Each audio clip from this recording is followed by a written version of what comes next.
Hola, ¿qué tal? Mi nombre es Enrique Hernández, soy coordinador de informática del IMIPE y vamos a continuar con la serie de tutoriales sobre la implementación del sistema de gestión de seguridad de datos personales. En esta sesión vamos a ver el tema 6, pero en el aspecto del planteamiento del modelo de seguridad, donde hablaremos de riesgos y sus implicaciones, aquellos factores que debemos tomar en cuenta, el ciclo Deming y un apartado que denominamos las Double H Questions para definir el sistema de gestión de seguridad que debemos implementar.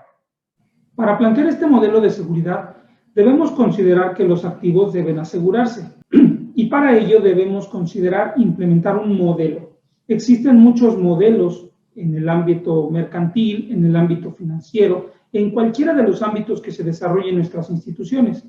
Hay modelos que permiten proteger cierto tipo de activos y modelos que permiten proteger otro tipo de activos. No son los mismos para un banco, por ejemplo, que para una institución de beneficencia o una institución de salud. Cada uno tiene sus amenazas y sus riesgos particulares correspondientes a su función. Incluso dentro de una organización pueden tenerse múltiples tipos de riesgos y atenderse con modelos diferentes. Pero sin importar esto, el modelo de seguridad que decidamos implementar en nuestra organización tendrá los siguientes 6 aspectos: la identificación de riesgos, la identificación de amenazas y la identificación de vulnerabilidades. Además, identificar los interesados dentro del proceso y en la organización, la evaluación o el impacto del daño que sufriría el activo de información y finalmente el establecimiento de planes de acción que se pondrán en marcha en caso de que se llegue a llevar a cabo una amenaza. Vamos a hablar del punto de la gestión de riesgos, que es uno de los temas medulares en cualquier modelo de seguridad. Primero, hablemos de lo que es un riesgo. La definición nos marca que el riesgo es el acontecimiento que afectaría negativamente al organismo en caso de ocurrir. Podemos hablar, por ejemplo, del riesgo de que ocurra un sismo o del riesgo de que ocurra un incendio. La amenaza es la potencial ocurrencia de este riesgo o la materialización del riesgo. Es decir, no es lo mismo un riesgo de incendio que una amenaza de incendio.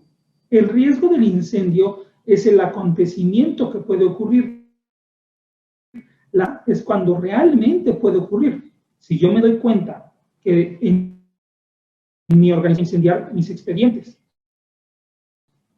fumo cerca de mis expedientes, utilizo combustible cerca de mis expedientes, el riesgo se convierte en una amenaza, porque su posibilidad de que ocurra es mayor. Es ahora una vulnerabilidad. La vulnerabilidad es la debilidad o deficiencia en la organización o sistema que se aprovecha por la amenaza. En el mismo ejemplo, si yo utilizo combustible cerca de mis expedientes, pero tengo un extintor, seguramente mi vulnerabilidad a que si utilizo el combustible cerca de mis expedientes, pero no cuento con ningún extintor. Entonces ahí tengo una vulnerabilidad que se aprovecharía si ocurre la amenaza del riesgo. Y finalmente, el impacto. El impacto es la afectación que ocurre a la organización cuando se lleva a cabo o se materializa la amenaza. En este caso decíamos un riesgo de incendio. Tenemos una amenaza que es el manejo de combustibles cerca de los expedientes. Tenemos una vulnerabilidad de que no tenemos extintores en caso de que ocurra un incendio. Y el impacto sería aquello que ocurre si se da el incendio, si se lleva a cabo. ¿Cuál sería el impacto? Que perderíamos los expedientes. Existe una fórmula base para calcular los riesgos. Cabe aclarar que cada modelo de seguridad, dependiendo del ámbito del que se trate, tiene sus propias fórmulas. Hay fórmulas más complejas y más sencillas. Pero una fórmula muy básica para identificar el riesgo es esta. Multiplicas la vulnerabilidad o el valor de vulnerabilidad que tiene tu activo por la amenaza, por el impacto, y así podremos saber el riesgo. Estos valores que se asignan a la vulnerabilidad, a la amenaza y al impacto se definen de acuerdo a tablas dependiendo del activo. Para poner un ejemplo sencillo, hablemos del siguiente. Una amenaza de bomba en una oficina. La vulnerabilidad es qué tanta posibilidad existe de que alguien me ponga una bomba en mi institución. Si yo tengo cámaras de seguridad, tengo guardias de seguridad y es una oficina donde transita mucha gente, quizá la vulnerabilidad sea menor. Entonces tengo una vulnerabilidad baja. Si tengo una amenaza muy alta, porque quizá lo que hacemos en esa oficina genere mucho riesgo, es decir, hayan interesados en afectarnos, y entonces la amenaza será alta. En este ejemplo hablo de baja vulnerabilidad, pero una amenaza alta. Y finalmente el impacto. Si pusiera y esta bomba explotara, ¿qué tanto daño me haría?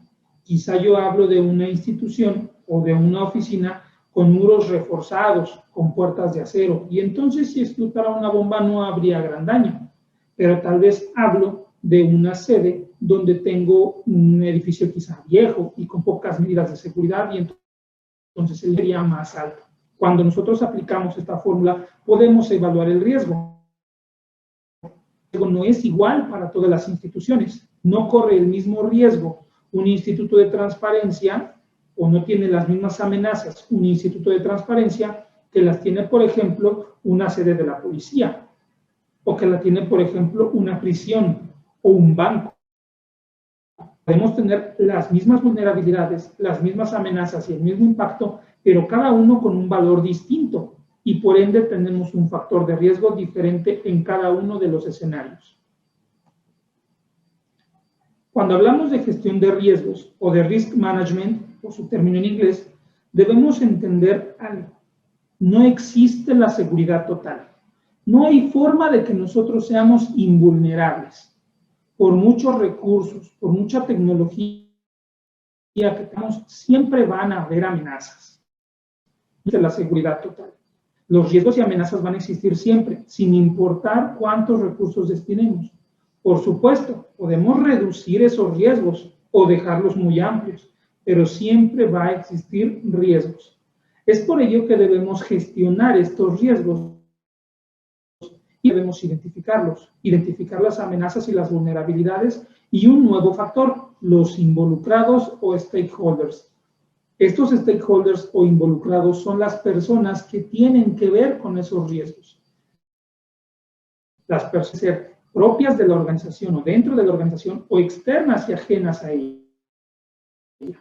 Debemos considerar estos riesgos, documentarlos y determinar qué tanta tolerancia tendrá la organización a que ocurra este riesgo. Es decir, qué tanto está dispuesta la organización a dejar que este riesgo persista. No podemos tener seguridad total y por ende no podemos controlar todos los riesgos.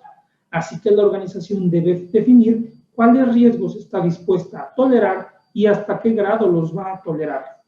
El objetivo de hacer la gestión de riesgos será mantener estos riesgos debajo de la tolerancia que la organización estableció. Para poder llevar a cabo una buena gestión de riesgos, vamos a considerar estos aspectos. Primero, ¿cómo pueden gestionarse los riesgos?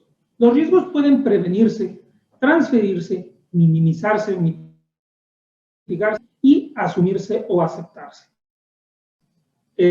Yo puedo prevenir que mi riesgo ocurra. Puedo transferirlo. Significaría que en caso de que ocurra, alguien más por mí. Puedo mitigarlo, es decir, ocurra, reducirlo lo más que pueda. O finalmente puedo aceptarlo. Un ejemplo podría ser un choque de automóvil, un riesgo que ocurre cuando uno conduce. Puedo prevenirlo procurando que manejar a la velocidad establecida por los límites. Puedo conduciendo de manera correcta, puedo manejar alcoholizado y manteniendo la distancia con los otros vehículos. Yo así prevengo que ese riesgo ocurra. Puedo cuando contrato un seguro, es decir, si yo choco, alguien más se hará cargo de pagar los daños, un seguro al que yo contraté. Puedo minimizarlo o mitigarlo.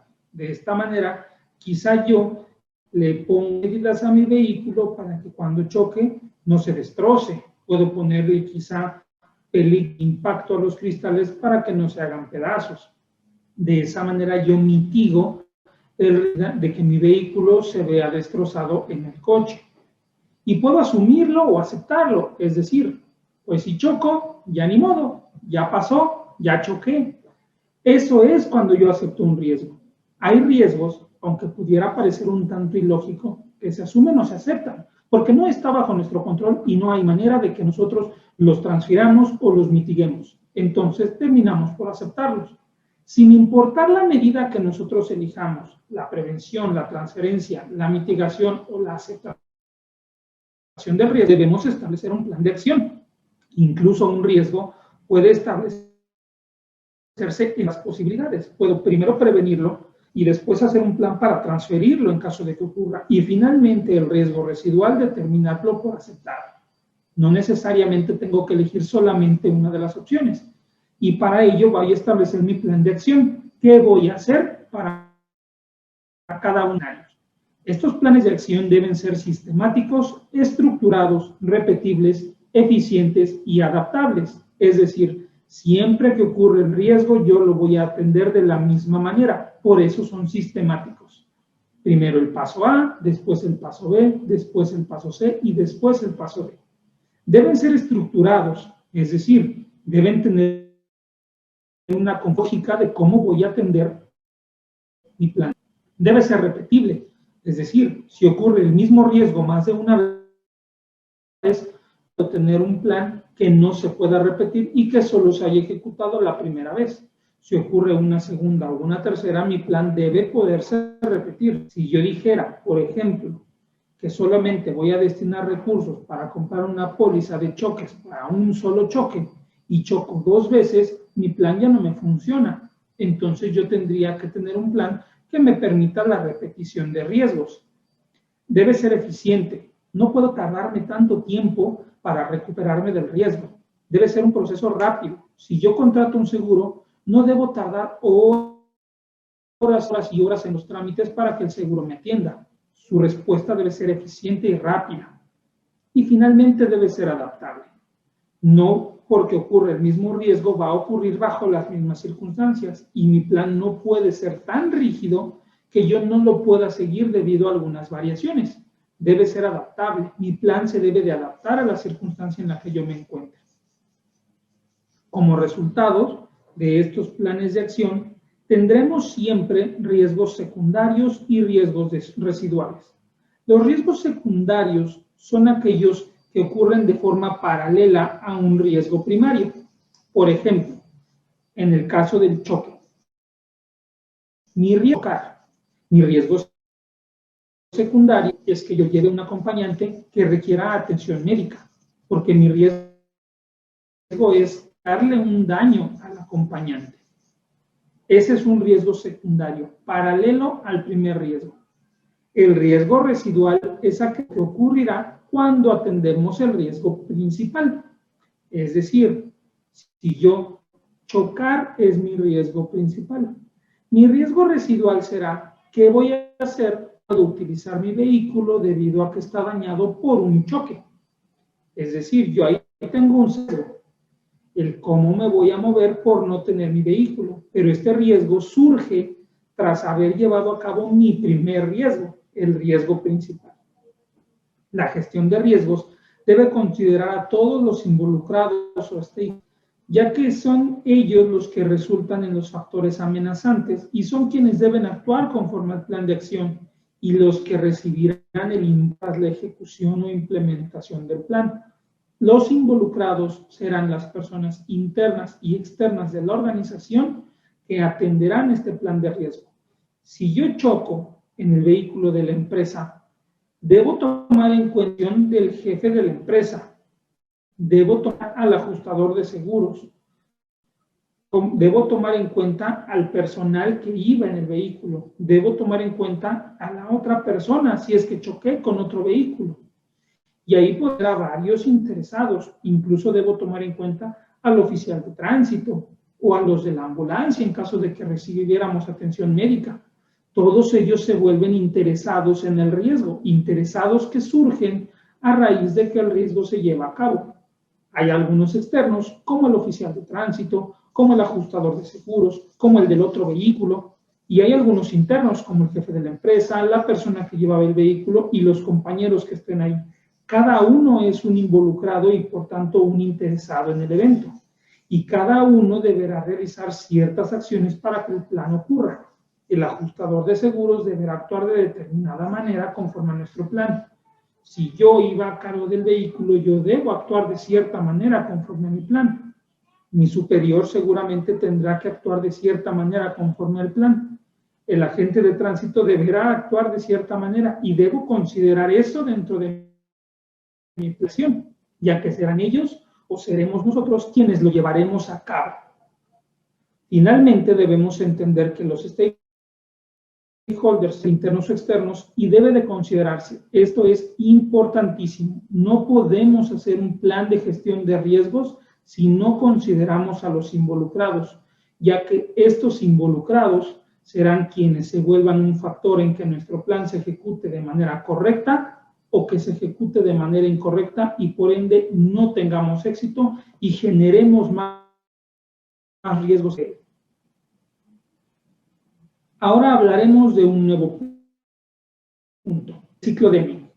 Habiendo hablado de lo de seguridad, requiere gestión de riesgos, requiere identificación de amenazas, de involucrados, de vulnerabilidades, debemos entender también que el plan o modelo de seguridad que nosotros llevemos a cabo debe ser cíclico.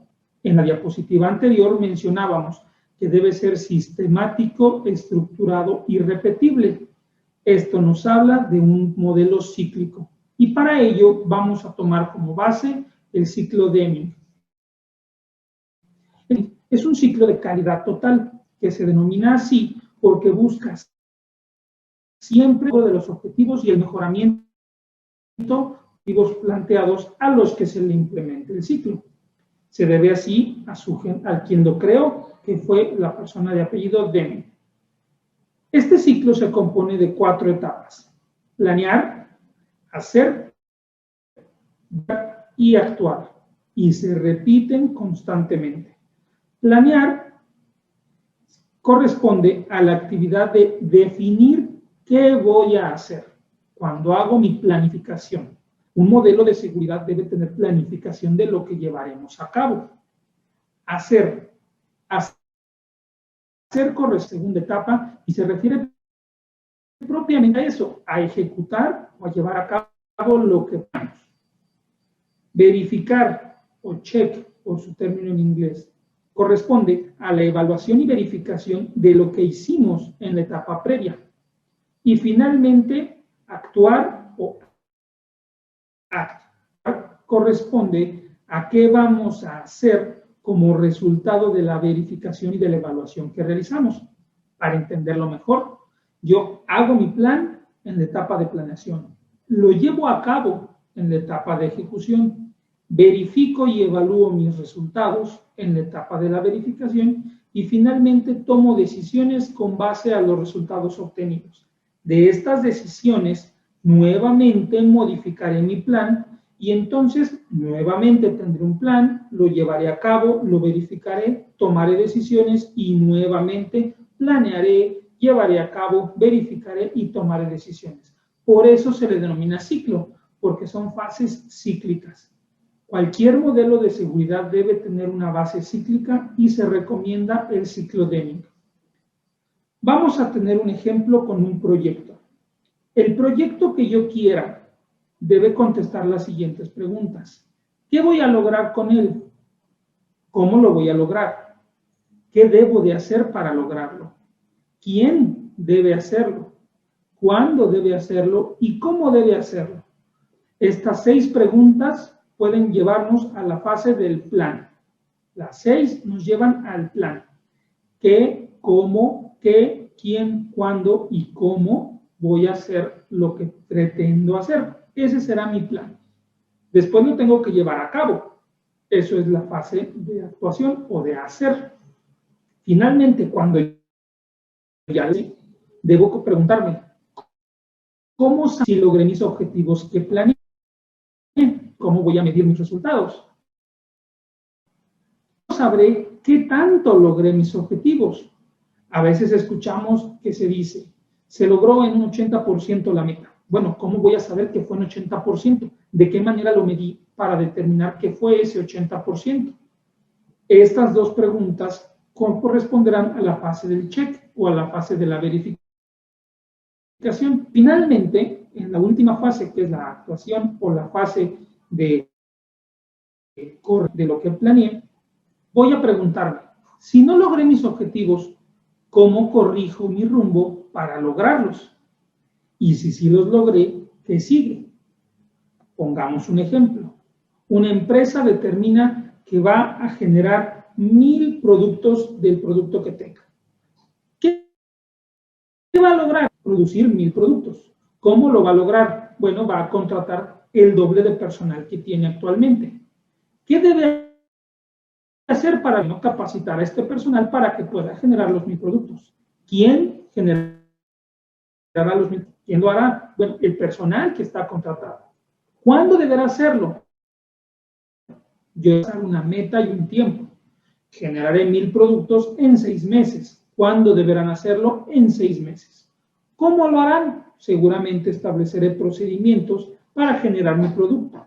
Entonces, yo ya sé que debo generar 1000 productos en 6 meses. Ese es mi objetivo. Ese es mi proyecto. Ya sé qué voy a lograr, cómo, quién lo deberá lograr, qué debe hacer para lograrlo, cuándo y cómo debe hacerlo. Ahora voy a iniciar, voy a generar eso, lo voy a hacer. Pasados los 6 meses, yo voy a verificar y entonces debo preguntarme, cuando pasen esos 6 meses, ¿cómo voy a saber si generé mis 1000 productos? Bueno, pues les cayó bitácoras donde yo registre cada vez que tenga un producto terminado y al final voy a contarlos y voy a saber cuántos obtuve. Y finalmente, ¿cómo voy a saber qué tanto logré? ¿Cómo voy a saber en qué porcentaje? Bueno, determinaré una fórmula para que derivado de mi conteo de productos terminados, sepa qué porcentaje alcancé mi objetivo. Cuando pasen los 6 meses voy a implementar esos mecanismos de verificación y voy a decir, ok, no produje los 1000 productos, produje 750 productos. ¿Cómo lo sé? Porque llevo mis registros. Y entonces, por mis fórmulas, yo sé que logré mi meta en un 75%. Sé que no. Y entonces, ¿cómo corrijo para volver a mi ciclo y que ahora sí logre mis 1000 productos? Porque yo contraté a las personas que dije y las capacité y les di los procesos. Entonces, algo falló. Por alguna razón no logré mi objetivo. ¿Qué debo de corregir? No contraté las personas suficientes. Tal vez no los capacité lo suficiente. Tal vez no hubo un entrenamiento suficiente. O tal vez no conté con los insumos necesarios y por eso fue que no logré producirlo. Entonces, en la última fase, en la de actuar, debo verificar qué fue lo que me faltó, elegirlo para que en la siguiente vuelta, en los siguientes 6 meses, sí logre mi objetivo. Ahora, suponiendo que sí logré mi objetivo, mis 1000 productos, seguramente para la siguiente etapa elevaré mi meta y diré, quiero producir 1200 productos. ¿Qué sigue? Esa es la fase. Para poder entender un poco mejor cómo implementamos el ciclo Deming en el planteamiento de seguridad, yo les recomiendo en las Double H Questions. Las Double H Questions, quienes hayan tomado clases de inglés o algo similar, sabrán que se les denomina así a las preguntas que tienen estas letras en común en inglés. What, when, where, who, which, how y why.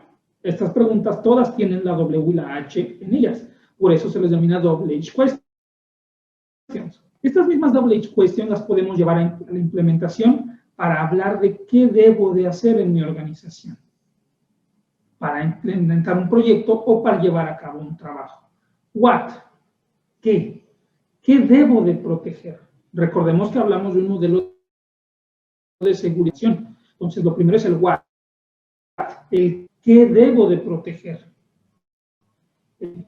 ¿Cuándo debo de protegerlo? ¿Dónde lo protejo? Who. ¿Quién lo protege? Who. ¿Cuáles se protegen?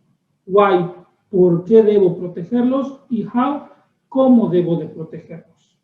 De esta manera podemos equipararlo a un proyecto. Para los fines de esta capacitación, que hablamos de la emisión de un modelo de seguridad de datos personales, deberíamos entonces contestar, ¿qué debo de proteger? Los activos de información, porque ya dijimos que son los más valiosos para la institución. ¿En qué debo de proteger o qué tengo que proteger?